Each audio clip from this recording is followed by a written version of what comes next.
ሰላም እንዴት ቆይታችኋል? የተወደዳችሁ ተመልካቾቻችን ይህ የኢትዮጵያ ቴሌቪዥን ነው። ዜና ኢትዮጵያ በሁለተኛው ምዕራፍ ተመልሷል።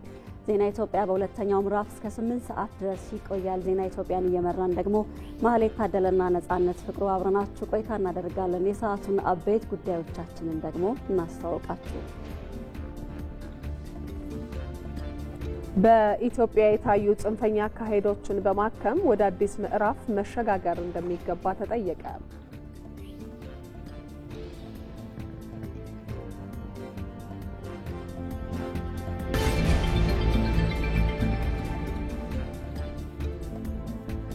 ሚዲያ ለዲሞክራሲ ስርዓት ግንባታ ያለውን አበርክቶ ማሳደግ እንደሚገባ የመንግስት ዋና ተጠሪ ሚኒስትር ዶክተር ተስፋዬ በልጅጌ ገለጹ።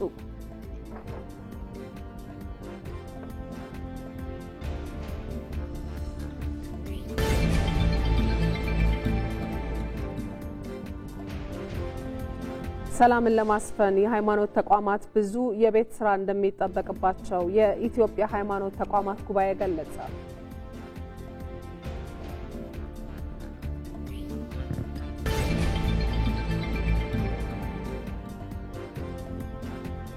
የደረሱ ሰብሎችን ወቅቱን ካልጠበቀ ዝናብ ለመከላከል እየሰሩ መሆናቸውን የአዊ ብሔረሰብ አስተዳደር አርሶ አደሮች ተናገሩ።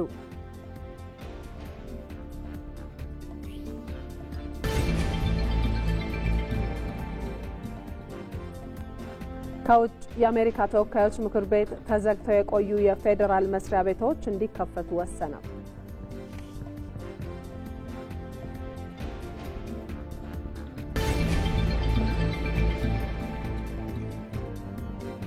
በስፖርት ዘገባችን ደግሞ በ2026 የዓለም ዋንጫ ተሳታፊ ለመሆን በአፍሪካ ዞን ምርጥ ሁለተኛ ሆነው ያጠናቀቁት 4 ሀገራት በሞሮኮ ዛሬ ምሽት ይፋለማሉ ተብሎ ይጠበቃል።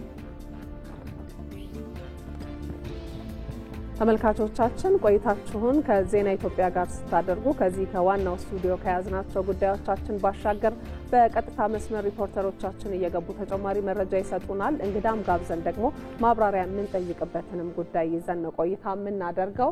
በዋናነት በአጀንዳነት የምናነሳው በኢትዮጵያ የታዩ ጽንፈኛ አካሄዶች ሀገሪቱን ምን ያህል ዋጋ አስከፍለዋታል፣ ከነዚህ መንገዶች ለመውጣት ምን መደረግ አለበት በሚለው ሀሳብ ላይ የግሎባል ፒስ ባንክ መስራችና ዋና ዳይሬክተር የሆኑት አርጋው አየለ እዚህ ስቱዲዮአችን ተገኝተው ተጨማሪ ማብራሪያ የሚሰጡን እንግዳችን ናቸው። ሌላኛው ባየ ሙላት ነው። በተለይም ደግሞ 5ኛው የፍልሰት ስደተኞችና የሀገር ውስጥ ተፈናቃዮች ልዩ የቴክኒክ ኮሚቴ ስብሰባ እየተካሄደ ይገኛል። በዚህ ስብሰባ ላይ የተነሱ ሀሳቦችን በማካተት መረጃዎችን የሚያጋራን ይሆናል።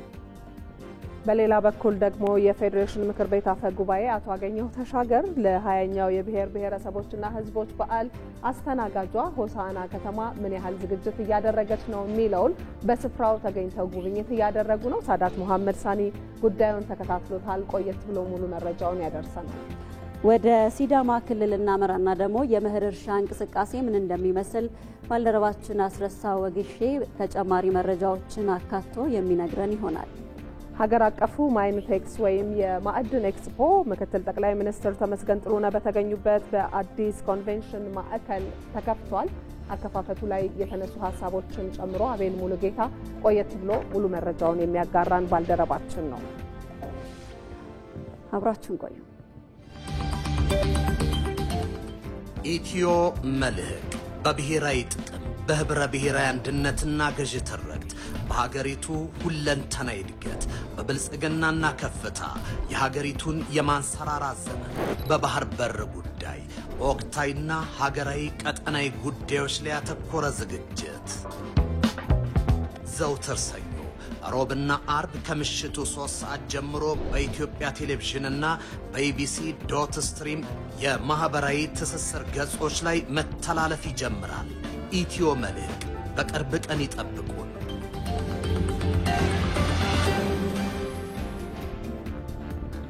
ከዜና ኢትዮጵያ ጋር አብራችሁኑ ተመልካቾቻችን ወደ ቀዳሚው ጉዳይ እናልፋለን።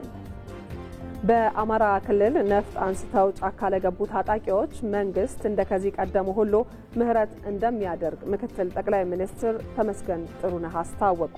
ምክትል ጠቅላይ ሚኒስትሩ ይህን ያሉት በአማራ ክልል በሰሜን ሸዋ ዞንና ደብረ ብርሃን ከተማ የአምራች ኢንዱስትሪውን በጎበኙበት ወቅት ነው። ኢትዮጵያ ዘላቂ ሰላምና እድገት እንድታገኝ ለሀገሩ የሚጨነቅና የሚደክም ዜጋ ያስፈልጋታል ብለዋል ምክትል ጠቅላይ ሚኒስትር ተመስገን ጥሩነህ። መንግስት ለሰላማዊ ውይይት ሁሌም በሩ ክፍት ስለመሆኑም አረጋግጠዋል።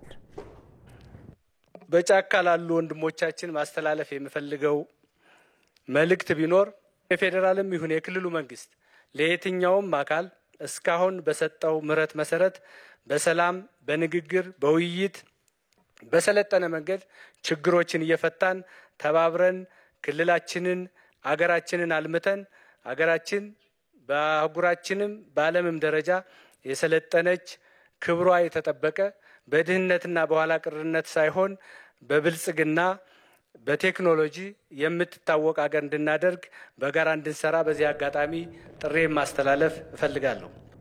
ችግሮችን በሰለጠነ መንገድ በውይይትና በንግግር እየፈታን ተባብረን አብረን መስራት ይገባል ያሉት ምክትል ጠቅላይ ሚኒስትሩ ዋናው ግባችን ክብሯ የተጠበቀችና የሰለጠነች ሀገር መፍጠር ነው። ይህም የሚሳካው በጋራ ስንሰራ ብቻ ነው ብለዋል። ኢትዮጵያ የጀመረቻቸው ፕሮጀክቶች እንዲሳኩ ከእያንዳንዱ ዜጋ ብርቱ ተሳትፎ የሚጠበቅበት ወቅት ስለመሆኑም አንስተዋል። እኛ ፍላጎታችን መበልጸግ ብቻ ነው። ኢትዮጵያ እንድትበለጽግ ደግሞ በርካታ አዳዲስ ፕሮጀክቶች እየጀመርን ነው። እነዚህ ፕሮጀክቶች ለማሳካት ሁሉም ሰው በርብርብና በጋራ መስራት የሚጠበቅበት ወቅት ነው። ከባዕዳን ጋር መተባበር አንድ ቀን በታሪክ ተጠያቂ የሚያደርግ ተግባር ነው። ከዚህ መቆጠብ ያስፈልጋል። ለኢትዮጵያ ዘላቂ ጥቅምና ለኢትዮጵያ ዘላቂ እድገት የሚበረታ ዜጋ ያስፈልጋል። እንዲህ አይነት ፋብሪካ የሚሰራው ደብረ ብርሃን ሰላም ስለሆነች ብቻ ነው። የመንግስት ፍላጎት ኢትዮጵያን ማበልጸግ፣ ኢትዮጵያን እንደ ታሪኳ በሀብቷም በብልጽግናዋም አፍሪካ ውስጥ ተጠቃሽ የሆነች ገናና ሀገር ማድረግ እንዲሁም በዓለም ላይ ካሉ ያደጉ ሀገሮች ተርታ እንድትሰለፍ ማድረግ ብቻ ነው። ይህንን ዓላማ ደግሞ ሁሉም ኢትዮጵያዊ ዜጋ መቀበል ይገባዋል። በማዕድን ዘርፍ በተከናወኑ ስራዎች ዘርፉ ለውጭ ንግድ የሚያበረክተው ድርሻ በከፍተኛ መጠን መጨመሩን ምክትል ጠቅላይ ሚኒስትር ተመስገን ጥሩነህ ተናገሩ። አራተኛው ማይቴክስ ኢትዮጵያ የማዕድንና ቴክኖሎጂ ኤክስፖ በአዲስ አበባ ኢንተርናሽናል ኮንቬንሽን ማዕከል በይፋ ተከፍቷል። እዚህ ጉዳይ ላይ ቆይታ እናደርጋለን። ይህንን እውነት የተከታተለ የሚገኘው ባልደረባችን አቤል ሙልጌታ ነው። ተጨማሪ መረጃዎችን የሚያጋራን ይሆናል። አቤል እንደምን ውለሃል? ቀደም ሲል ያነሳነው ሀሳብ አለና በተለይም ከማዕድን ጋር ተይዞ የኢትዮጵያን የማዕድን ዘርፍ ያለበት ደረጃ ምን ይመስላል ተባለ በዚህ ኤክስፖ ላይ። በተጨማሪም ደግሞ የኤክስፖ አጠቃላይ ድባብስ እንዴት ይገለጻል የሚለውን መረጃዎችን ብታጋራን።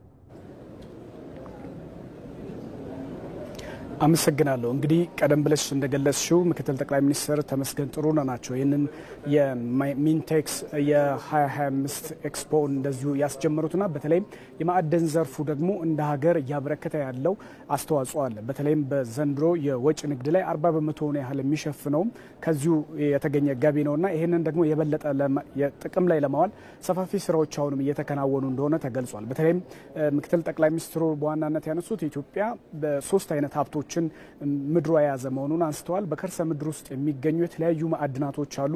በገጸ ምድር ላይም እንደዚሁ እና እንዲሁም ደግሞ አየር ንብረቷም ራሱ በራሱ ሆነ ሀብትን መፍጠር የሚችል ትልቅ አቅም ያላት ሀገር መሆኗን አንስተዋልና በተለይም የማይኒንግ ወይም ደግሞ የማዕድን ዘርፉ ደግሞ በተለይ በብዛት በሁሉም አካባቢዎች ማለት በሚቻል ደረጃ የተለያዩ ማዕድናት በኢትዮጵያ ውስጥ የሚገኙ መሆናቸውን አንስተዋልና በተለይም የማዕድኑን ዘርፍ ከዚህ ቀደም ሲመራበት የነበረበት መንገድ ደግሞ አግባብነት የጎደለው እንደነበረና በተለይም ጥርጣሬን የሚፈጥር ሁሉንም አካታች ባልሆነ መንገድ ይሰራ የነበረበት መሆኑን አንስተዋል። ነገር ግን ከለውጡ በኋላ ደግሞ መንግስት የተለያዩ ስራዎችን በመስራት በዘርፉ መነቃቃት እንዲፈጠርና በተለይም ለሀገርም የሚያበረክተውን ኢኮኖሚያዊ አስተዋጽኦ ከፍ ማድረግ እንዲችል የተሰሩ ስራዎች መኖራቸውን እንደዚሁ አንስተዋል ማለት ነው። እንግዲህ ከዚህ ጋር ተያይዞ እንግዲህ አሁንም በዘርፉ በሰፊው መሰማራት የሚቻልበት መሆኑንና የሀገር ውስጥም የውጭም ሀገር ኢንቨስተሮች ደግሞ በዚህ ዘርፍ ተሰማርተው በጋራ መሰረት ላይ ያደረገ ጥቅምን መሰረት ያደረገ የልማትና ኢንቨስትመንት ስራዎች መሰራት የሚችሉበት ሁኔታ መፍጠር እንደሚገባ አንስተዋል። በተለይም በዘንድሮ ዓመት እንኳን 40% ያህል የሚሆነውን የውጭ ንግድ ላይ የነበረው ገቢ ከማዕድን ዘርፉ ነው ብለዋልና ስለዚህ ይህንን አሰራር የበለጠ ተጠቃሚ ማድረግ የሚችል ኢትዮጵያን በኢኮኖሚ ሉዓላዊነቷን ከፍ ማድረግ የሚያስችል አቅም መኖሩን እንደዚሁ አንስተዋል። እንግዲህ የማክሮ ኢኮኖሚ ሪፎርም ከተደረገ በኋላ በተለይም በግብርና 5 ፒላሮች ወጥተዋል። አንዱ ግብርና ነው፣ ማኑፋክቸሪንግ አለ፣ ቱሪዝም እንዲሁም ቴክኖሎጂ እና በተለይም ደግሞ አንዱ ዘርፍ አምስተኛው እንግዲህ የማዕድን ዘርፉ ነውና እዚህ ላይም ትኩረት በማድረግ በስፋት በመሰማራት እንግዲህ ሀገር ማግኘት የሚገባትን ጥቅምና ኢኮኖሚያዊ ጠቀሜታዎችን ማምጣት እንዲችል በሰፊው መስራት እንደሚገባ አንስተዋል። እንግዲህ ይሄ ለአራተኛ ጊዜ የተደረገው በዚሁ የአውደ ርዕይ ላይ በርካታ የመንግስትም በግል ዘርፍም የተሰማሩ በማዕድን ዘርፉ ላይ የሚሰሩ ባለሀብቶችና ተቋማትም ጭምር እንግዲህ ምርቶቻቸውን ይዘው መጥተዋል ማለት ነው። እነዚህ ምርቶች ደግሞ በተለይም አገሪቷ ያላትን አቅም ማሳየት የሚያስችል ናቸው። የውጭ ባለሀብቶችም እንግዲህ በዚሁ ዘርፍ ተሰማርተው መስራት የሚችሉበትና ሀገርንም ራሳቸውንም መጥቀም የሚቻልበት እድል መኖሩን አመቻች ተገልጿል ማለት ነው። ከዛ ባለፈ ደግሞ በአሰራርም ብዙ ለኢንቨስትመንት ምቹ የሚሆኑ ስራዎች እንዲሁ የህግ ማሻሻያዎችም ጭምር መደረጋቸውም እንደዚሁ ተነስቷልና በዚህ ስራ ላይ በሰፊው መሰማራት የሚቻልበት መሆኑን እድሉ እንደዚሁ ተገልጿል። አቤል ሙልጌታ ስለ መረጃዎች እናመሰግናለን።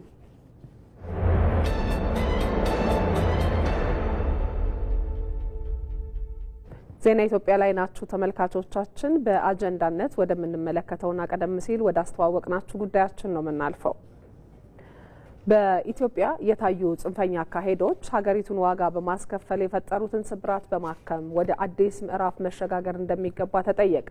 ችግሩ የሀገርን እድገትና መረጋጋት አደጋ ውስጥ የሚጥል በመሆኑ የጋራ ትግል ይጠይቃልም ተብሏል። ወንደሰን አፈወርቅ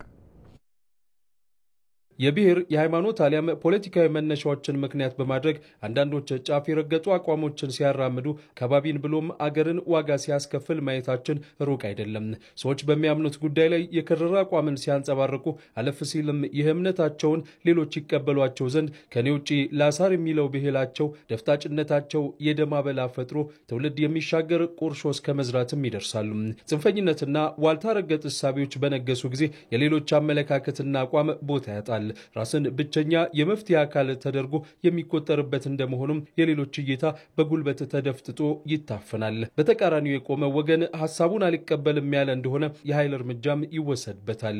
በተለይ የማንነት መልክ ይዞ ቤንዚን ጨማሪዎች ሲበዙበት ልክ እንደ ሩዋንዳ እልቂት በመቶ ሺዎች የሚሞቱበት የበርካቶች ሕይወት የሚቀጠፍበት የዘር ጭፍጨፋ ይወለዳል። ሃይማኖታዊው ጽንፈኝነት ደግሞ እንደ አይኤስ፣ ቦኮ ሃራም እስከ ኡጋንዳው የሎርድ ሬዚስታንስ አርሚ ወይም የጌታ ተከላካይ ጦር አይነት ለሰው ልጆች ምህረት የለሽ ቡድኖችን ይወልዳል። ቡድኖቹም ስራቸው ሽብር ይሆንና ሀገራቱን ያደቃሉ፣ ዜጎችም ያነባሉ።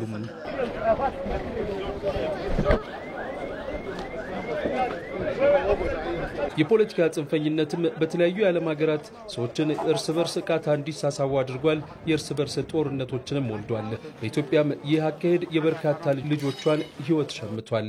ለዚህ በዘመነ ደርግ የነበረውን የእርስ በርስ ፍጅት ትልቅ ማሳያ ስለመሆኑ የፖለቲካው ዓለም ሰዎች ያስቀምጣሉ። በ1960ዎቹ መጨረሻ ባለአፍሮ ጸጉሮቹ የኢትዮጵያ ልጆች ጽንፍ በረገጠው የፖለቲካ ሀሳቢያቸው የተነሳ እርስ በርስ ተገዳድለዋል። በዘመኑ በተባባሰው የነጭ ሽብርና ቀይ ሽብር የደም አብዮቶች ጽንፍ በረገጡና የሌላውን አስተሳሰብ በሚደፈጥጡ አቋሞች የተነሳ እልፍ ኢትዮጵያውያን እርስ በርስ ተጫርሷል። ይህ ከራስ ውጭ ያለን የሌላውን አስተሳሰብ የመደፍጠጥ አካሄድ ወንድም በወንድሙ ላይ ቃታ እንዲስብ ያደረገ የኢትዮጵያውያኑ ጥቁር ታሪክ ነው። እናትና አባቶች ያለ ቀባሪ፣ ልጆች ያለ አባት፣ ሚስቶችም ያለ ባል ቀሩም። ለብዙዎች የስጋት የጭንቀት ብሎም የጨለማ የነበረውን ይህንን ጊዜ ብዙዎች የአንድ ትውልድ እልቂት የታየበት ሲሉም ይጠሩታል። ባልቆ ደረቀ አይያዩታ አቃጥለኛል አይዩታ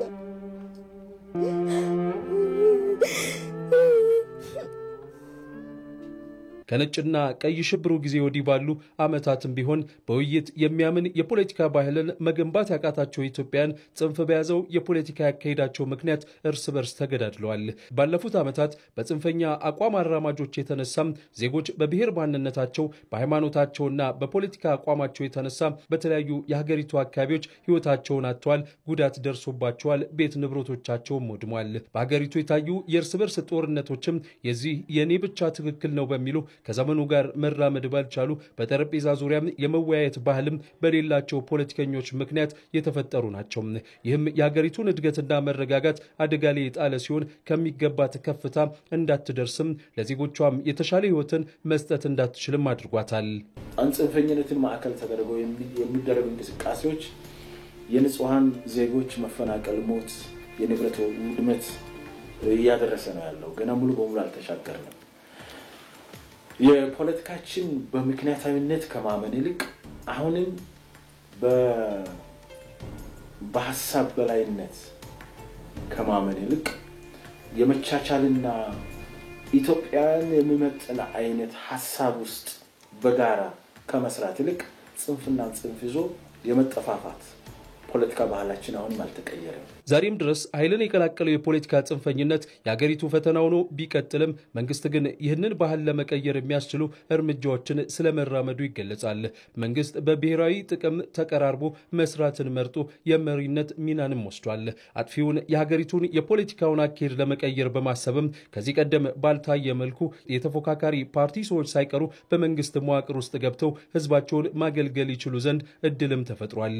ይህንን ላይ እውነትም የዚች ሀገር ፖለቲካ ጽንፍ ከረገጠበት ወደ መሃል ለሀገር በጋራ እንስራ ወደሚል እየመጣ ስለመሆኑ ምስክርነትን ይሰጥ ዘንድ ግድ ይሏል። ይህች ታሪከ ብዙ ሀገር ራሳቸውን ብቻ ለሀገር ሀሳቢ አድርገው በሚቆጥሩ ልጆቿ የተነሳ ብዙ ዋጋ ከፍላለችና እረፍትን ታገኝ ዘንድ እርስ በርስ መደማመጥ፣ መነጋገርና በጠረጴዛ ዙሪያ መወያየትም መፍትሄው ነው።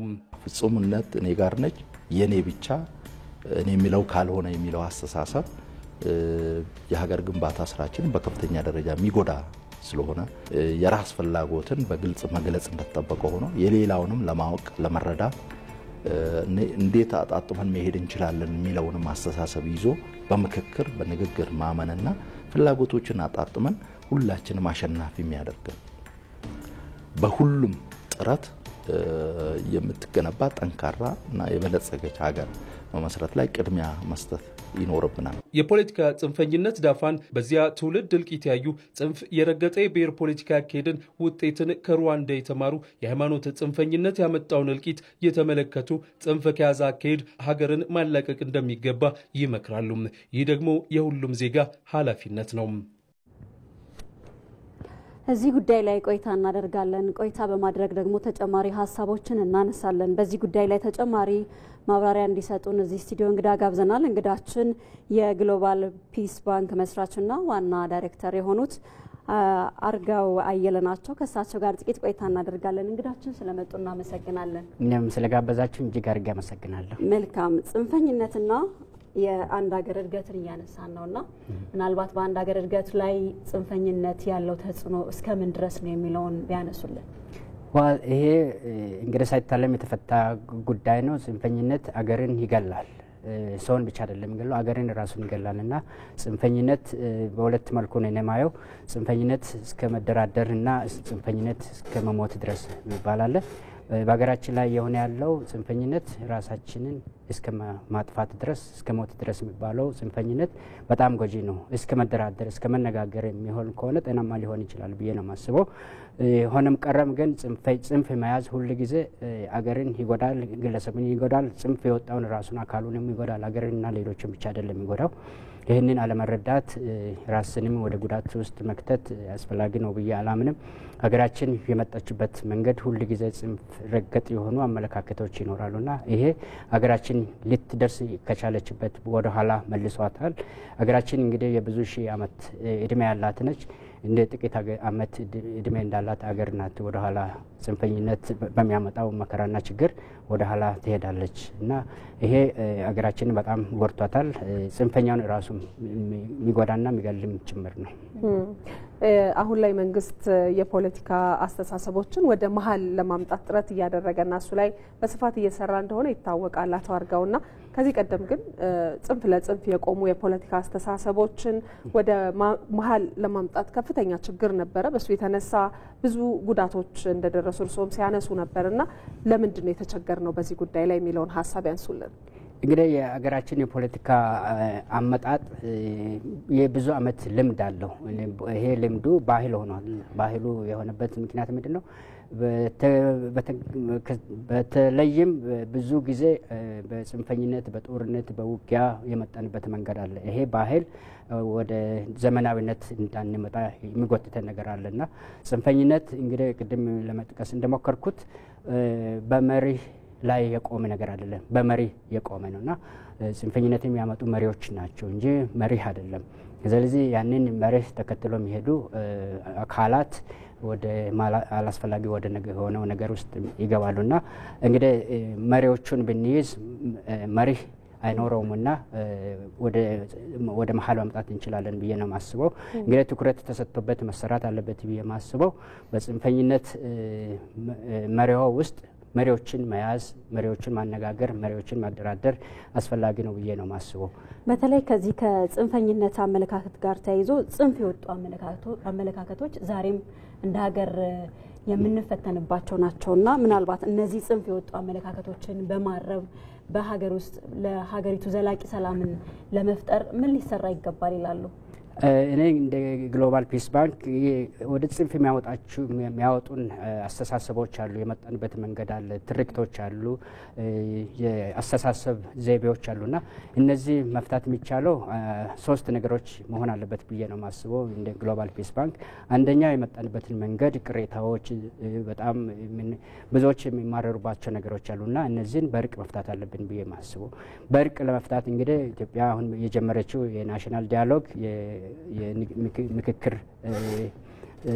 ተቋቁሞ እየተሰራበት ያለ መንገድ ነውና ብቸኛ መንገድና ሊፈታን ሊያስታርቀን ከዚህ ከጽንፍ ሊመልሰን ይችላል ብዬ ማስበው በዚህ ላይ ሆነን ሁላችንም መነጋገርና ችግሮቻችንን ወደ ጠረጴዛ አምጥተን መነጋገር መፍታት ብንችል ነው ብዬ ነው ማስበው።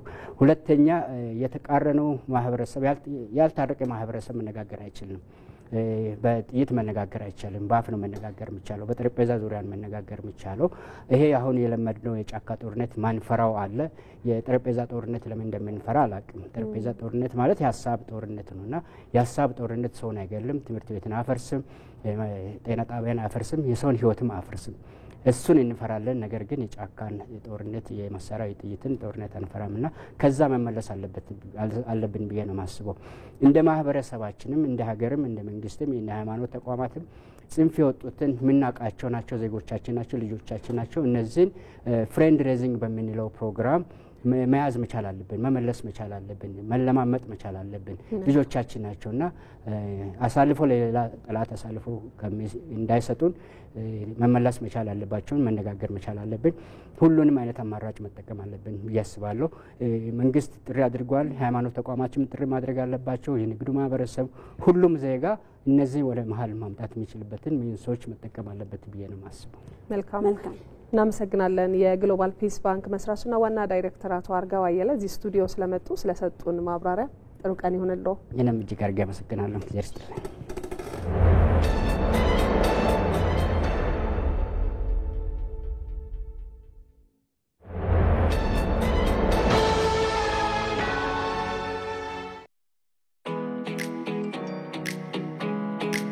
የቴክኖሎጂ ችሮታዎች ባደጉ ቁጥር ሰውን ለመጉዳት የሚጠቀሟቸውም ይበዛሉ።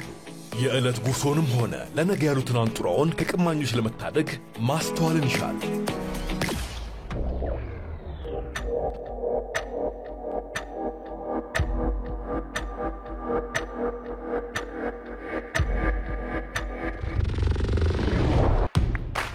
ማንኛውንም መተግበሪያ ከአፕ ስቶርና ከፕሌይ ስቶር ብቻ በማውረድ የተቀበሉት ብር አካውንት ውስጥ መግባቱን በማረጋገጥ አጠራጣሪ ማስፈንጠሪያዎችን ወይንም ሊንኮችን ባለመንካት ያልተረጋገጠ የማህበራዊ ሚዲያ ንግድ ላይ ባለመሳተፍና የሐሰት ማስታወቂያዎችን ባለማመን ራስዎን ከመጭበርበር ይታደጉ። የኢትዮጵያ ንግድ ባንክ ሁሌም የሚተማመኑበት ባንክ። ሀገረ መንግስት ግንባታ ዛሬ ምሽት 2 ሰዓት በኢቲቪ 57 ዜና አጀንዳ ነው። በትውልድ ቅብብሎሽ የሚጸና የእያንዳንዱ ትውልድ አሻራ ውጤት የሆነውን የሀገረ መንግስት ግንባታ ኢቲቪ 57 ዜና በስፋት ይመለከተዋል። ኢትዮጵያ በትውልዶች መካከል በሚኖር ጠንካራ ተግባቦት የምትጸና የዜጎቿ የጥንካሬ ውጤት ናት። በትውልዶች መካከል ያለውን ልዩነት ለማስማማትና ለማቻቻል በመሞከር የትስስር ክፍተቶችን በመድፈን እንዴት ጠንካራ ሀገረ መንግስት መገንባት ይቻላል? ኢቲቪ 57 ምላሽ ይዟል። ዛሬ ምሽት 2 ሰዓት ይጠብቁን። ኢቲቪ 57 ዜና ከኢትዮጵያ ቴሌቪዥን የሚተላለፍላችሁን ዜና ኢትዮጵያ የተከታተላችሁ ትገኛላችሁ ተመልካቾቻችን። ወደ ሌሎች ዜናዎቻችን እናልፋለን። መገናኛ ብዙሃን በሀገር ግንባታ ሂደት ውስጥ ሐሰተኛ መረጃና ጥላቻን በትክክለኛ መረጃ በመዋጋት ቁልፍ ሚናውን መወጣት እንዳለባቸው ተገልጿል። በማንነት ላይ ያነጣጠሩ የጥላቻ ንግግርን በመመከት የጋራ ድሎችን በማጉላት አሰባሳቢ ትርክት እንዲፈጠር ደግሞ ሊሰራ ይገባልም ተብሏል። በዚህ ጉዳይ ላይ መሐመድ አልቃድር ተጨማሪ ዘገባ አለው። ሚዲያ የሁለት የተሳሉ ሰይፎች ገጽታ ማሳያ መሆኑን ያመላክታል። እንደ አህጉር አፍሪካ እንደ ሀገር ደግሞ ሩዋንዳን በጥቁር መዝገብ ውስጥ ያስገባት ክስተት እንደ አውሮፓውያን አቆጣጠር በ1994 በሩዋንዳ ከ800 ሺህ በላይ ሰዎች ለተፈጸመባቸው የዘር ጭፍጨፋ ቃታውን የሳበው RTLM የተባለው ጣቢያ ሆኖ እናገኘዋለን። ሬዲዮ ጣቢያው ጥላቻን፣ ማንነትን በመጥራትና የጥቃት መመሪያዎችን ደጋግሞ በማስተላለፍ ለሰዎቹ ጭፍጨፋ እንደ ማዕከላዊ አስተባባሪ ሆኖ አገልግሏል። ይህ ምሳሌ የሚያሳየው ሚዲያ በከፋ መልኩ ከተሰበከበት የአንድን ሕዝብና ሀገር ህልውና በሰዓታት ውስጥ የመናድ አቅም እንዳለው ነው። በኢትዮጵያም የሚዲያ እውቀት ጉድለት በህብረተሰቡ ላይ አፍራሽ ትርክቶችን በቀላሉ እንዲርመሰመሱ እድልን ፈቅዷል። ታዲያ በዚህ ሂደት ውስጥ የነገሮችን የመረጃዎችን እውነትነት ማረጋገጥ እዚህ ላይ አስፈላጊ ሆኖ ይገኛል። ማህበራዊ ሚዲያ የሚጠቀሙ ሰዎች እምነቶችን ለማጋጨት አንዱን ካንዱ ከፍና ዝቅ የማድረግ እንትን አለ። ስለዚህ ባጭሩ ብቻ በሃይማኖት ይሁን በአገር ደረጃ ላይ ሐሰት ነገር ይበዛባቸዋል። ማህበራዊ ሚዲያ ላይ ወይም ሶሻል ሚዲያ ላይ የሚሰራጩ ማንኛውም ዜና ሊሆን ይችላል፣ የትኛውም ነገሮች ያው ጥራት ይጎላቸዋል። ለምሳሌ የሐሰተኛ መረጃ ሊያስተላልፍ ይችላል።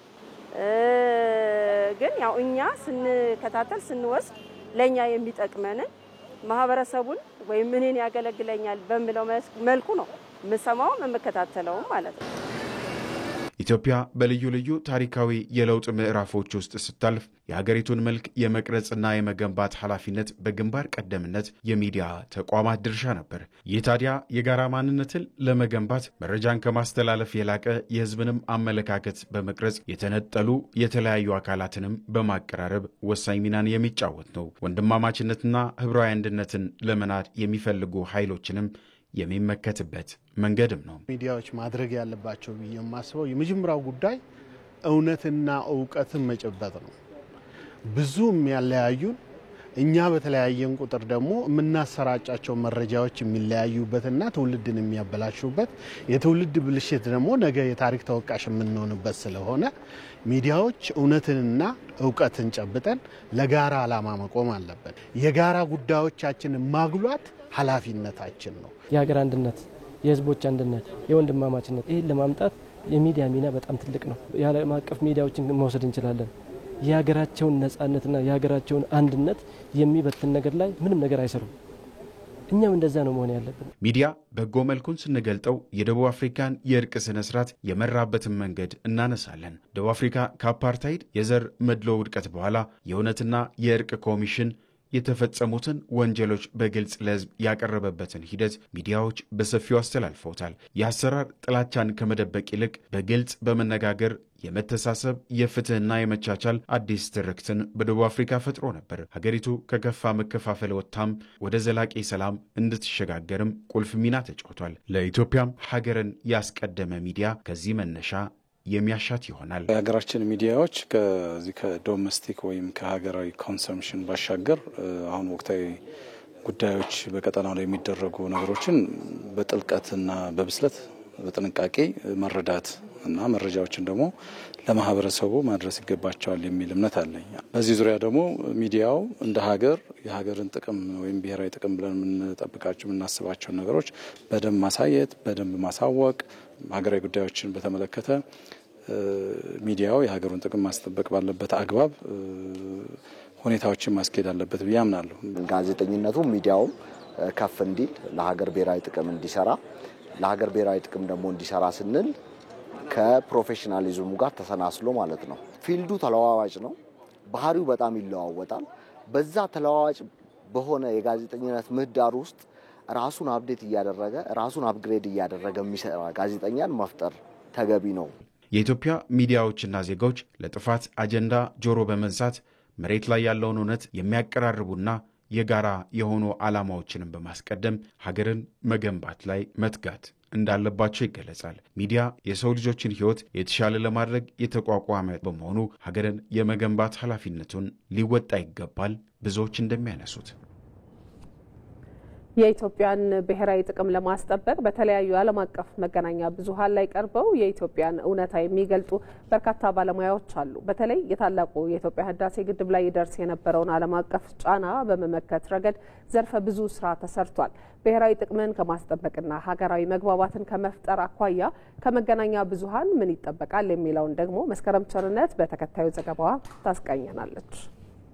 ጠቅላይ ሚኒስትር አብይ አህመድ በአንድ ወቅት ሚዲያ ልክ እንደ እሳት ነው፣ ወይ ያጠፋል ወይ ያለማል በማለት በኢትዮጵያ ስላለው የሚዲያ አውድ ተናግረው ነበር። ሚዲያው በኢትዮጵያ ታሪክ ታይቶ ባልታየ ቁጥር፣ ስፋት እና ጊዜ የሚዲያው ብዛት የዜናው ብዛት እኮ ለመስማት ማስቸጋሪ ኢትዮጵያ ውስጥ ነው። በዚያ ልክ ነው ያለው።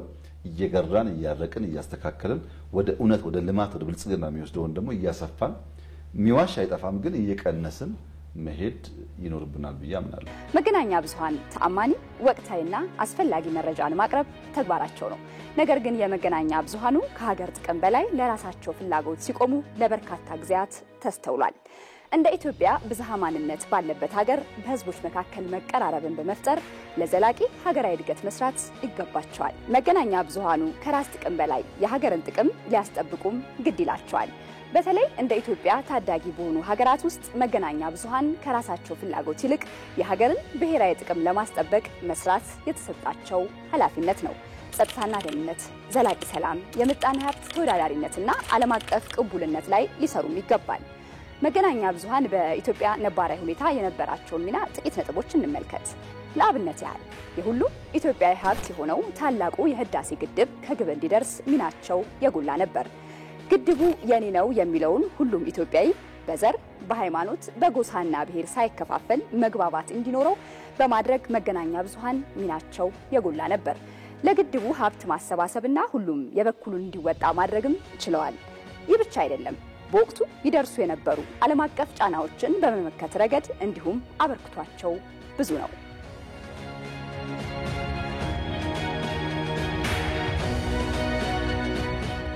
እንደ ኖሞር የመሳሰሉ ንቅናቄዎችም የሚዘነጉ አይደሉም። ይህ ሁሉ የሚዲያ የማሰባሰብ ለጋራ ጉዳይ በጋራ የመቆምና የወል ትርክትን የመገንባት የዚህ ዘመን ሕያው ማሳያ ነው።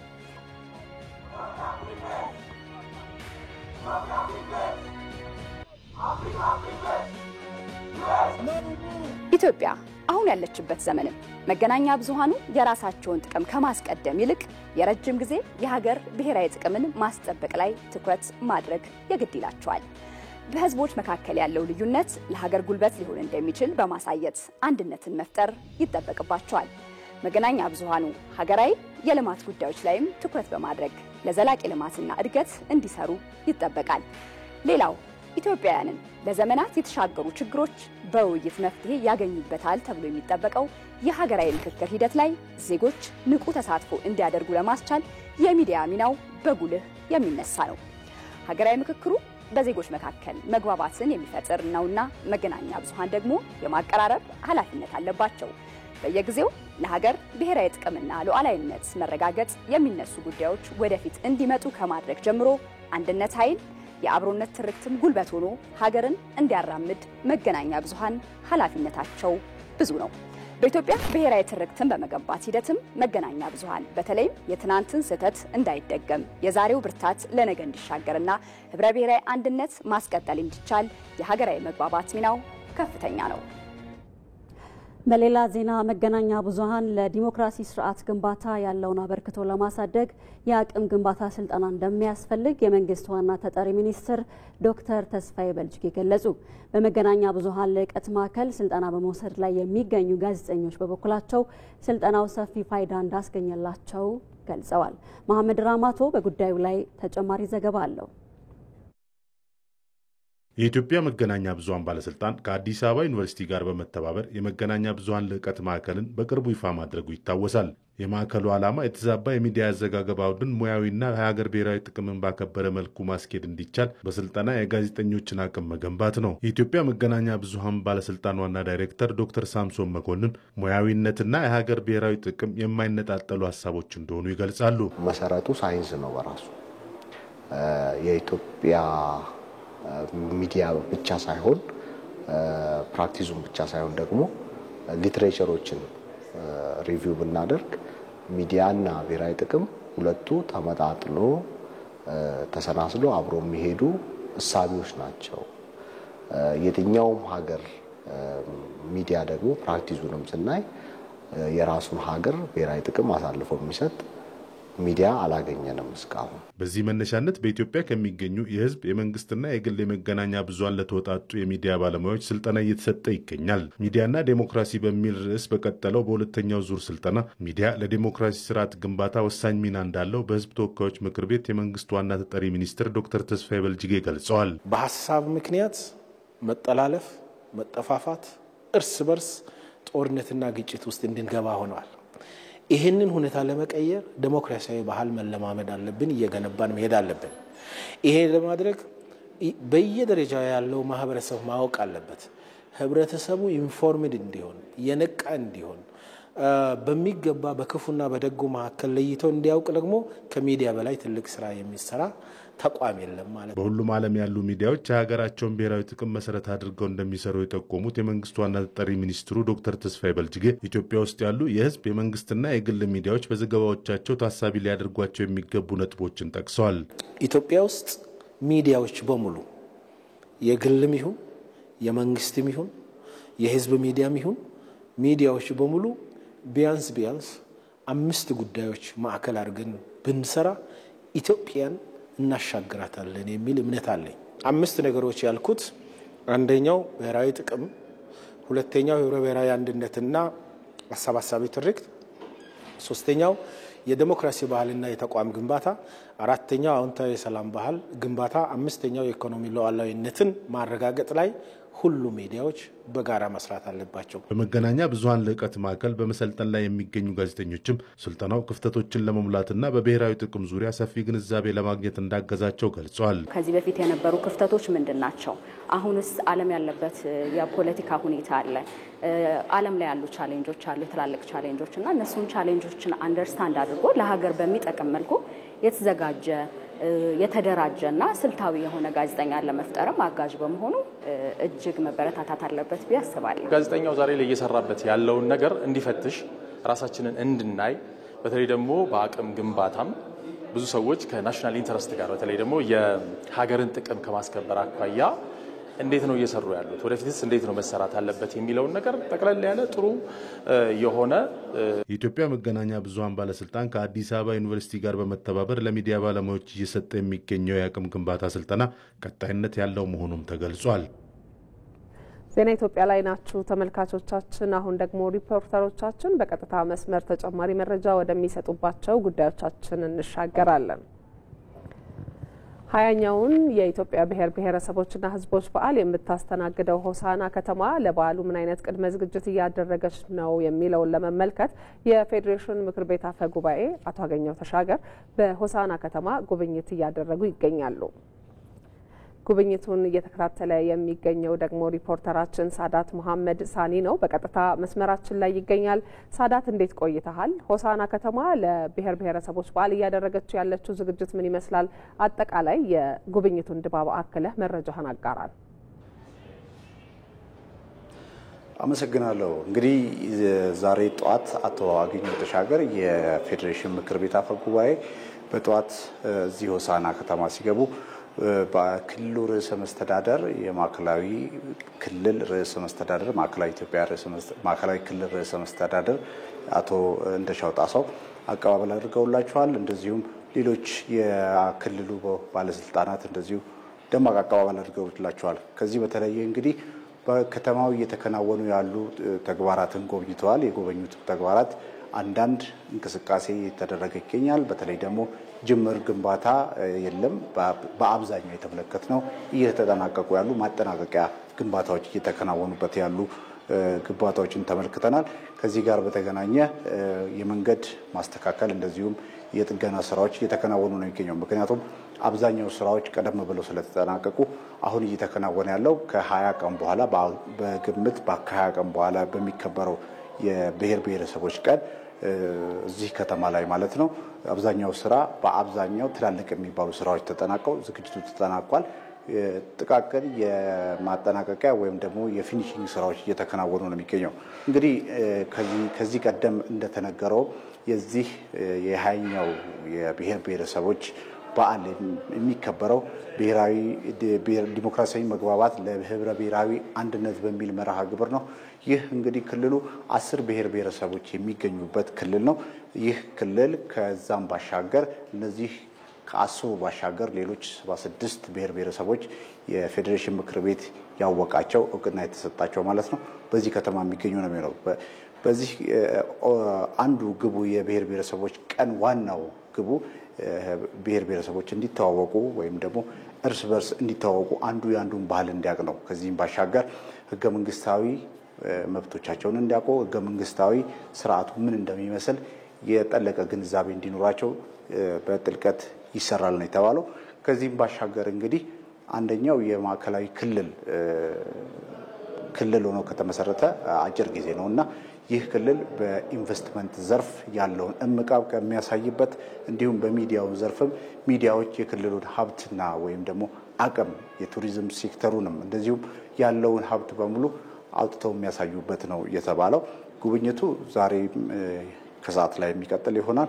ነገም እንደዚሁ የሚቀጥል ይሆናል። መረጃዎችን እየተከታተል ወደ እናንተ የምናደርስ ይሆናል። እናመሰግናለን ሳዳት ለመረጃው። መልካም ቀን ይሁንልህ።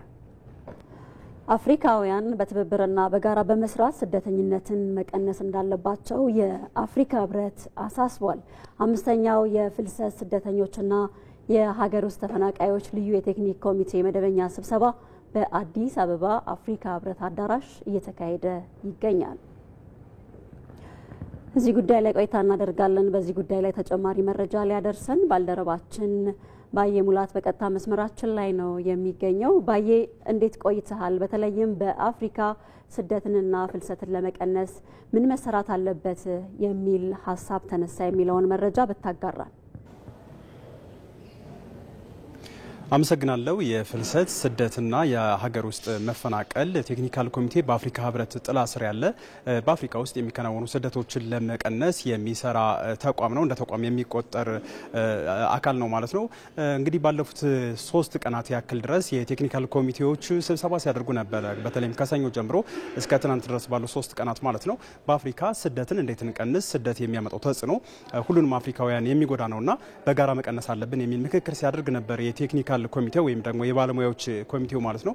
ዛሬና ነገ ደግሞ የአፍሪካ ህብረት አባል ሀገራት ሚኒስትሮች የሚገኙበት ከስደት ጋር የተያያዙ ስራዎችን የሚመሩ ሚኒስትሮችና የቴክኒካል ኮሚቴ አባላት ባለሙያዎችን በተገኙበት ነው ውይይት እየተካሄደ የሚገኘው ማለት ነው። እንግዲህ አፍሪካ በዓለም አቀፍ መድረክ ከስደት ጋር ተያይዞ ስሟ በተደጋጋሚ ይነሳል። ነገር ግን ዓለም አቀፍ ትርክቶች የተዛቡ ሆነው እንጂ አፍሪካ ከሌላው አህጉራት የከፋ ስደተኛ ወይም ደግሞ የበዛ ስደተኛ እንደሌላት ነው መረጃዎች የሚጠቁሙት። ከአፍሪካ ህብረት ያገኙት መረጃ እንደሚያመለክተው በዓለም በዓለም አቀፍ ውስጥ በስደት ከሚንቀሳቀሱ ዜጎች የአፍሪካ ድርሻ 14 በመቶ ነው። የአውሮፓ ድርሻ 24 በመቶ ነው። የእስያ ሀገራት ድርሻ ደግሞ ወደ 41 በመቶ ከፍ ያለ ነውና ነገር ግን በዓለም አቀፍ ደረጃ የአፍሪካውያን ስደተኞች ስማቸው ጎልቶ ይነሳልና ይህ ትርክት መስተካከል እንዳለበት፣ አፍሪካውያን ችግራቸውን በራሳቸው መፍታት እንዳለበት ነው በዚህ ጉባኤ እየተነሳ የሚገኘው ማለት ነው።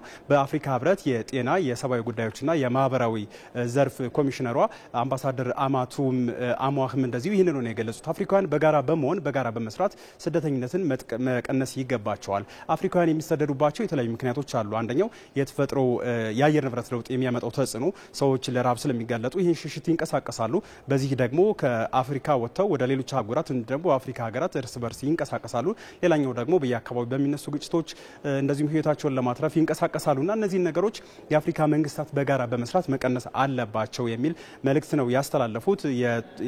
የሰብአዊ እርዳታዎች በአቅራቢያ የሚደርስበት አፍሪካውያን የራሳቸውን ዜጎች ለመመገብ ሰብአዊ እርዳታዎችን ለማከናወን በአፍሪካ ከሚሰበሰቡ ገንዘቦች በአፍሪካ መሪዎች በአፍሪካ መሪነት በአፍሪካ ዜጎች መሪነት መሆን አለበት። ከውጭ እርዳታ ወይም ከውጭ ጥገኝነት መላቀቅ አለባቸው የሚል ነገር ነው ኮሚሽነሯ ያነሱት ማለት ነው። እንግዲህ ስደተኝነትን ስናነሳ አፍሪካውያን ለአፍሪካውያን በራቸውን መዝጋት የለባቸው። ምናልባት ምቹ ሁኔታ ወይም ህጋዊ መንገዶች ቢከፈቱ ኖሮ እንደ ስደተኛም ላይቆጠሩ ይችላሉ። የአንዱ የአፍሪካ ሀገራት ዜጋ ወደ ሌላው ሀገራት ዜጋ በነጻነት ተንቀሳቅሶ መስራት እንዳለበት፣ ይህ ሲሆን ጥቅምም እንደሚኖረው በተለይም ደግሞ የቴክኖሎጂ ሽግግር ይኖራል፣ ለኢኮኖሚያዊ ልማትም የራሱ የሆነ አስተዋጽኦ ይኖረዋልና አፍሪካውያን ለአፍሪካውያን በራቸውን መዝጋት የለባቸውም፣ በጋራ መስራት አለባቸው የሚል ነገር ነው የተነሳው። እንግዲህ የአፍሪካ ስደት የፍልሰትና የሀገር ውስጥ ተፈናቃዮች ቴክኒካል ኮሚቴ በየ2 ዓመቱ መሪዎች እየተቀባበሉ ነው የሚመሩት ማለት ነው። ባለፈው ጊዜ ዛምቢያ ነበር ሲመራው የነበረው። አሁን ደግሞ ከምዕራብ አፍሪካ ካሜሩን ተረክቧል። በሁለተኛ ወይም ደግሞ ተቀዳሚ ምክትል ሊቀመንበር የሊቢያ ነች። ኢትዮጵያ ደግሞ ሁለተኛ ሊቀመንበር ሆና ተመርጣለችና ኢትዮጵያ በርካታ ስደተኞችን በርካታ አፍሪካውያን ስደተኞችን ተረክባ ወይም ደግሞ ተቀብላ እንደምታስተናግድ ይታወቃልና ኢትዮጵያ መመረጧ ለዚህ የራሷ የሆነ እውቅና እንደሚሆንና በቀጣዮቹ 2 ዓመታት ደግሞ ከአፍሪካውያን ጋር በመሆን ችግሮችን በጋራ ለመቅረፍ እንደምትሰራ ነው የተገለጸው። ባየ ሙላት ስለ መረጃዎች እናመሰግናለን። ተመልካቾች ዜናችን ይቀጥላል። ሪፖርተሮቻችንን አሁንም በቀጥታ መስመር ማግኘታችንን እንቀጥላለን። በሲዳማ ክልል በዘንድሮ የመኸር ወቅት ከ160 ሺህ ሄክታር በላይ መሬት በተለያዩ ሰብሎች መሸፈኑን የክልሉ እርሻና ተፈጥሮ ሀብት ልማት ቢሮ ገለጸ። በክልሉ ለምርት ማሳደጊያ ቴክኖሎጂዎች ልዩ ትኩረት የተሰጠ ሲሆን ከ16.8 ሚሊዮን ኩንታል በላይ ምርትም እንደሚጠበቅ ተገልጿል። በክልሉ ማልጋ ወረዳ ቅኝት ያደረገው ሪፖርተራችን አስረሳው ወገሽ ይህንኑ ጉዳይ በተመለከተ ለተጨማሪ መረጃ በቀጥታ መስመራችን ላይ ይገኛል። እንዴት ቆይተሃል አስረሳው? በሲዳማ ክልል የመኸር እርሻ አሁን ላይ በምን ደረጃ ነው የሚገኘው? ምን አይነት ውጤቶችስ ይጠበቃሉ?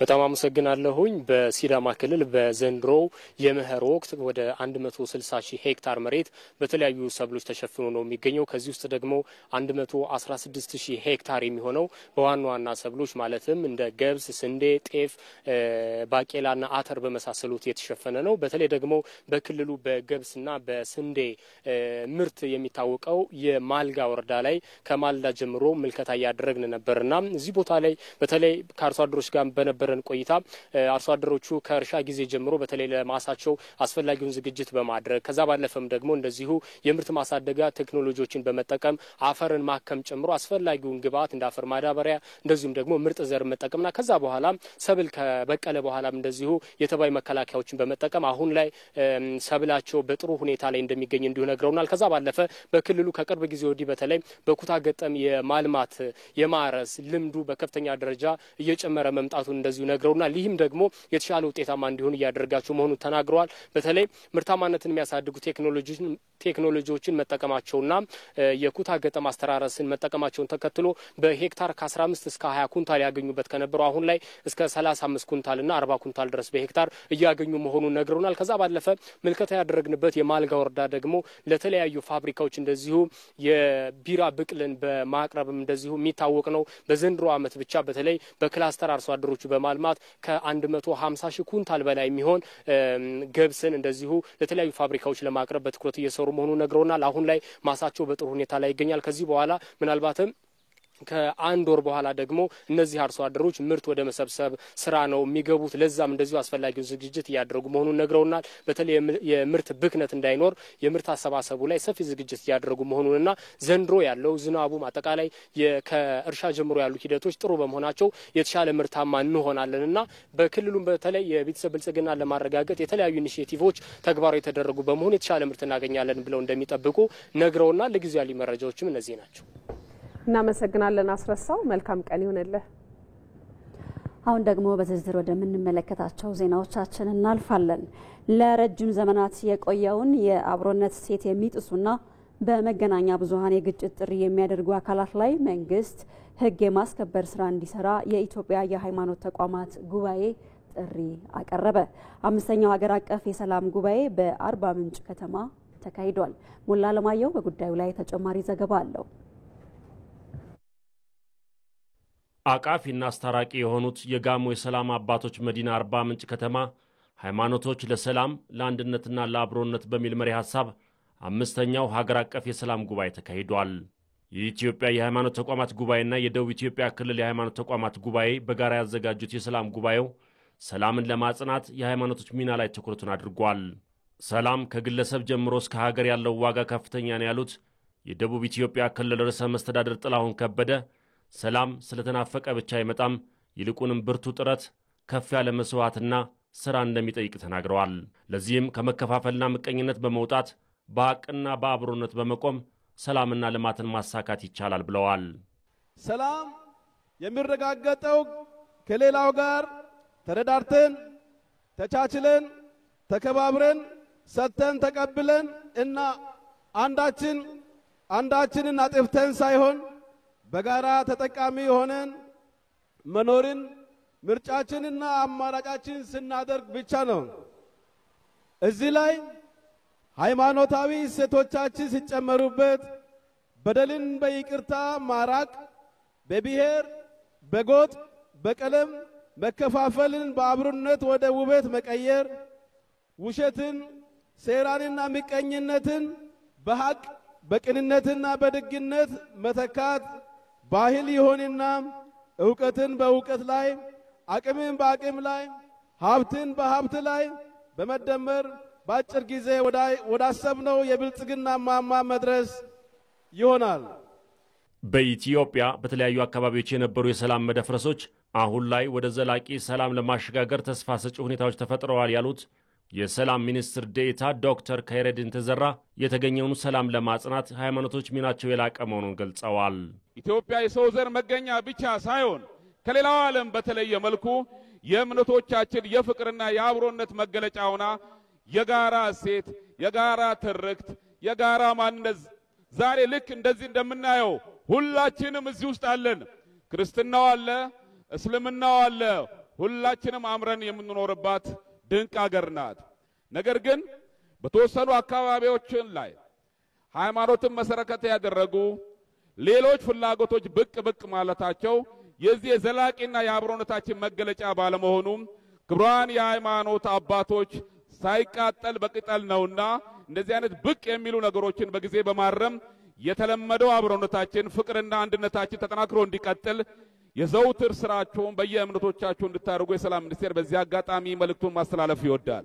ለረጅም ዘመናት የኖረውን ኢትዮጵያዊ አብሮነትና ህብረ ብሔራዊ አንድነት እሴት የሚጎዳ ብሎም በህዝቦችና በሃይማኖቶች መካከል በመገናኛ ብዙሃን የግጭት ጥሪ የሚያደርጉ አካላት ላይ መንግስት ህግ የማስከበር ስራ እንዲሰራ የኢትዮጵያ የሃይማኖት ተቋማት ጉባኤ ዋና ጸሐፊ ሊቀ ትጉሃን ቀሲስ ታጋይ ታደለ ጥሪ አቀርበዋል።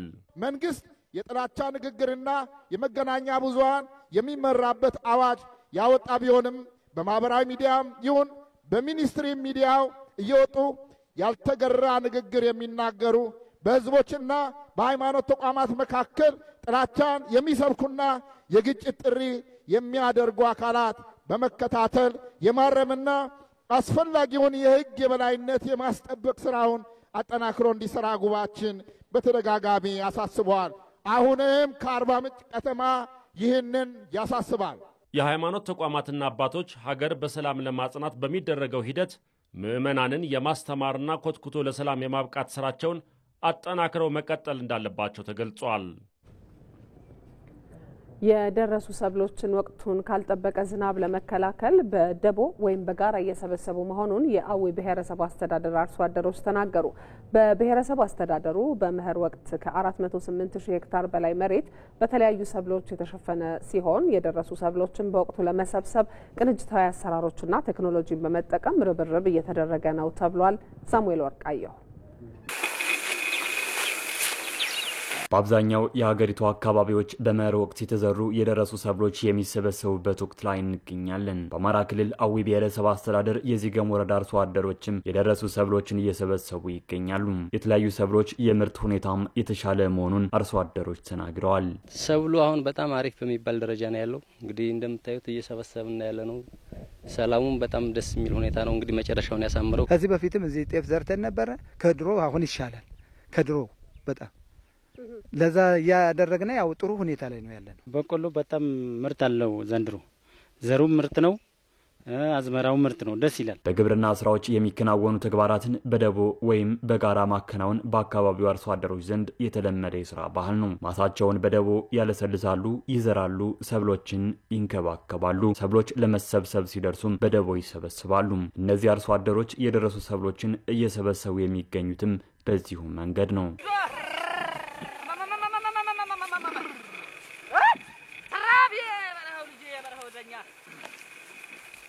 ያው አንዴ ተቅልለን አንዴ ሰብስበን ለበራይም ለምንም ለክምርም ይመች ብለን ነው ደቦ አሁን አንድ ላይ የምንሰባስበው። አንድ ላይ ተሰባስበን የምንሰራው ጥሩ ሆኖ ስራው ተቀላጥፎ አሁን ዛሬ ጨርሰን ነገ ወደ ክምር ልንገባ ብለን ነው። በቆሎም ቢሆን ጤፍም ቢሆን ዳጉሳም ቢሆን በወንፈል ነው የምንሰራው። ወጪንም ይቀንሳል፣ ጉልበቱንም ይቀንሳል። የጋራ መስራታችን በብሔረሰብ አስተዳደሩ በዚገም ወረዳ በ2017-18 የምርት ዘመን ከ93000 ሄክታር በላይ መሬት በተለያዩ ሰብሎች መሸፈኑን የተናገሩት የወረዳው ግብርና ጽሕፈት ቤት ኃላፊ ዶክተር ዳንኤል ሞላ አሁን ላይ የምርት አሰባሰብ ስራው መጀመሩን ገልጸዋል። ይህ ዘገባ እስከተጠናከረበት ጊዜ ድረስም ከ23300 ሄክታር መሬት በላይ የተዘራው ምርት መሰብሰቡን ጠቁመዋል። አርሶ አደራችን የግብርናን ምክረ ሀሳብ በማዳመጥና በአደረጃጀት የአዲስ የግብርና ልማትና አደረጃጀት ተጠቅሞ ሁሉ በአደረጃጀት የሚሰበሰቡበት ሁኔታ ነው። አሁን ጅማሮ ነው ያለ። ህዳር ላይ ሁሉ ያነሳል። በዛው አደረጃጀት ደግሞ ይህን አንስቶ ደግሞ ወደ ማስሎ የሚገቡት ማለት እና በአደረጃጀት ጥሩ ሁኔታ አደረጃጀትን የምንፈትሽበት እንደዚህ ጋር ትልቁ ተውት ብንልም አይተውበት አደረጃጀት ነው። እዚህ ጋር ለእህል አሰባሰብ ላይ ዝናብ እንዳይበለሽ በርበሬ በወቅቱ ገበያ ላይ እንዲቀርብ ጥሩ ሁኔታ እንቅስቃሴ ነው። የአዊ ብሔረሰብ አስተዳደር ግብርና መምሪያ ኃላፊ ቤዛዊት ጌታውን በበኩላቸው በብሔረሰብ አስተዳደሩ በመኸር ወቅት 408 ሺህ ሄክታር በላይ መሬት በዘር መሸፈኑን ገልጸዋል። በምርት አሰባሰቡ የምርት ብክነት ለመቀነስና ጥራትን ለማስጠበቅ የምርት መሰብሰቢያ ቴክኖሎጂዎችን ለመጠቀም ዝግጅት መደረጉን አንስተዋል። ያልተጠበቀ ዝናብም ሊዘንብ ስለሚችል የኛ ባለሙያዎች በወረዳም በቀበሌ ደረጃ ያሉትም አርሶ አደራችንን በአደረጃጀት በግብርና ልማት ቡድን በኩል የማንቃት ስራውን እየሰሩ ያለበት ሁኔታ ነው ያለው። ጉልበትንና ጊዜን የሚቆጥቡ ቴክኖሎጂዎችን እንዲጠቀም እንደ ግብርና መምሪያ እየሰራ እንገኛለን። ከዚህም ውስጥ ከትንሹ የበቆሎ መፈልፈያ ጀምሮ እስከ ትልቁ ኮምባይነር ድረስ አርሶ አደራችን በክላስተር በመሰረታዊ ማህበራት በኩል በእርሻ ባለሀብቶች በኩል ቴክኖሎጂን ለማቅረብ እየሰራን ያለንበት ሁኔታ አለ። በአዊ ብሔረሰብ አስተዳደር በመኸር ወቅት የምርት ዘመኑ 17.7 ሚሊዮን ኩንታል ምርት እንደሚጠበቅም ተመላክቷል። ኢትዮጵያ አሁን እያሳየች ያለው ዘርፈ ብዙ እድገት በርካታ ዓለም አቀፍ ጉባኤዎችን እንድታስተናግድ የፈጠረላትን እድል በተግባር እያሳየች መሆኑንም የአዘርባይጃን የኮፕ ፕሬዝዳንት ገለጹ። ኢትዮጵያ የምታስተናግደው 32ኛው የኮፕ ጉባኤ የተሳካ እንዲሆን አዘርባይጃን ሙሉ ድጋፍ እንደምታደርግም አስታውቀዋል። ሳምሶን በላይ በተጨማሪነት ይመለከተዋል። የፕላንና ልማት ሚኒስትሯ ዶክተር ፍጹም አሰፋ በብራዚል ቤሌም በ2025 የዓለም የአየር ንብረት ለውጥ ጉባኤን ያሰናዳቸው አዘርባይጃን ኮፕ ፕሬዝዳንት ጋር ውይይት አድርጓል። ስኬታማውን የባኩ ጉባኤ ልምዶች መጋራት ላይ ካተኮረው ውይይት በኋላም ፕሬዝዳንቱ የኢትዮጵያ አስደስቶናል፣ እንደምትወጡትም እናምናለን ብለዋል። ለኢትዮጵያ ለአፍሪካና ለዓለም እንኳን ደስ አላችሁ። ምክንያቱም ይህ ውሳኔ በጣም ወሳኝ ነው። ኢትዮጵያ የአፍሪካ ማዕከል ናት። የአየር ንብረት ለውጥ አጀንዳ ጋር በተያያዘ ብዙ መሪ ስራዎችን እየሰራች ነው። የኮፕ 27ን እንድታስተናግድ መወሰኑ ትክክለኛና አስፈላጊ ውሳኔ ነው።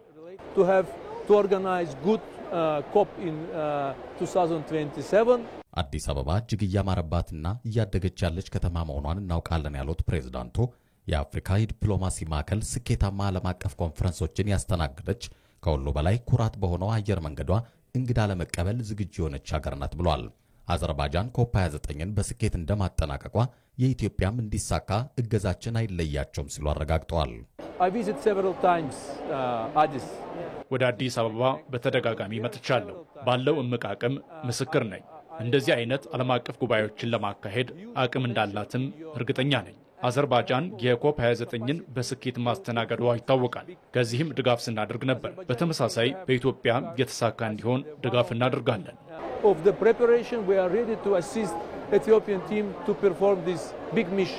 ውይይቱን አስመልክቶ የፕላንና ልማት ሚኒስትሯ ፍጹም አሰፋ ለኮፕ 32 ከወዲሁ ለምናደርገው ዝግጅት ከአዘርባይጃን ኮፕ ፕሬዝዳንት ጋር ያደረግነው ውይይት እጅጉን ጠቃሚና ልምድ ለመውሰድ እድል የሰጠ ነው ብለውታል። የአዘርባይጃን ኮፕ እጅግ ስኬታማ ከሚባሉት መካከል እንደነበር ያነሱት ሚኒስትሯ ዶክተር ፍጹም አሰፋም ከሀገሪቱ ልምድ መውሰድ ኢትዮጵያ የምታዘጋጀው ኮፕ 32 በብዙ መንገድ የላቀ እንዲሆን የሚያግዝ ፍሬያማ ውይይት አድርገናል፣ ድጋፋቸው እንደማይለየንም አረጋግጠውልናል ብለዋል። ኢትዮጵያ ኮፕ 32ን እንድታዘጋጅ እንግዲህ በተመረጠችበት ፋይናል ኦፊሻል ማረግ በቀረበት ጊዜ ነው የተገናኘ ነው። ይሄ እንግዲህ የግንኙነታችን ምክንያት ከዛሬ መጀመር ስላለብን ዝግጅት አንደኛ ልምድ ልውውጥ እነሱ የተሻለ ኮፕ ካዘጋጁ ሀገራት ውስጥ በመሆናቸው እንደውም ቤስት ኮፕ ነው የሚባለው የነሱ ያዘጋጁ ሀገራት እንደመሆናቸው የነሱን ልምድ ለመለዋወጥ ከዛም ባሻገር የትብብር ሁኔታ መፍጠር እንድንችል ኮፕ 32ን የተሻለ አድርጎ ውጤታማ አድርጎ ለማጠናቀቅ እንዲረዳን ነው። በብራዚል እየተካሄደ ያለው 30ኛው የዓለም የአየር ንብረት ለውጥ ጉባኤ በተለያዩ መርሃ ግብሮች ቀጥሏል። ዜና ኢትዮጵያ ላይ ናችሁ ተመልካቾቻችን። ወደ ውጪ ዘገባችን ደግሞ እንሻገራለን። የአሜሪካ ተወካዮች ምክር ቤት ለረጅም ጊዜ ተዘግተው የቆዩ የፌዴራል መስሪያ ቤቶች እንዲከፈቱ ወሰነ። ምክር ቤቱ ሌሊቱን ባካሄደውና ወሳኝ በተባለው ስብሰባው መስሪያ ቤቶቹ እንዲከፈቱ በአብላጫ ድምጽ ወስኗል። በላይ በቀለ በዝርዝር ተመልክቶታል። የፌዴራል መስሪያ ቤቶች ሳይከፈቱ ፕሬዝዳንት ዶናልድ ትራምፕ እስራኤልና ሐማስን አስማምተዋል፣ እስያ ደርሰው ተመልሰዋል። 1 ሚሊዮን የሚጠጉ የፌዴራል ሰራተኞች ደሞዝ ካገኙ 43 ቀናቸው።